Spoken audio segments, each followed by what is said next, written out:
Psalms 14 verse number 1 says, "A fool has said in his heart that there is no God." Why is that? Well, you have to be very much so a foolish person to be able to walk around this world, see everything in the whole world, to see the trees, to see the clouds. You have to be a fool to say that there's no God.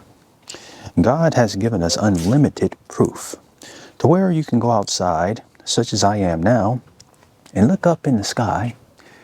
Well, I didn't create those clouds, so who did? Well, it was God. A fool has said in his heart that there is no God, but I can walk and I can look at myself in the window of my home and say, wait a minute, I didn't create me. There must be a God. It is a God. And you didn't create yourself. A fool has said in his heart, wait a minute, that's a bird in the tree. I didn't create that bird. Who did it? It was God. And God has given us unlimited amount of proof that he's real. Sad reality is many people who say that there's no God, they don't want to believe in God because if there is a God, that means you have to obey him. And if you have to obey him, you can't live your life how you desire. You can't do whatever you want to do. You have to obey God. And that's the sad reality. People who say that there's no God, they don't want to believe.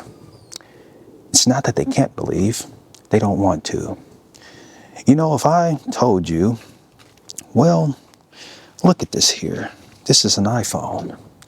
If I told you this really doesn't have a creator, you would look at me and think I'm a madman. Sir, you're a fool.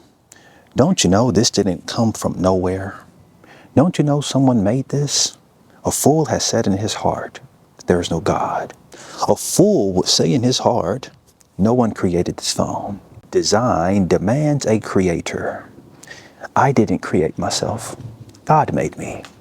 A fool has said in his heart that there is no God. Friends, there is a God, and he is alive, and in him we live and we survive. Don't believe a fool who said that there is no God. The word of God each day will keep the devil away for a season.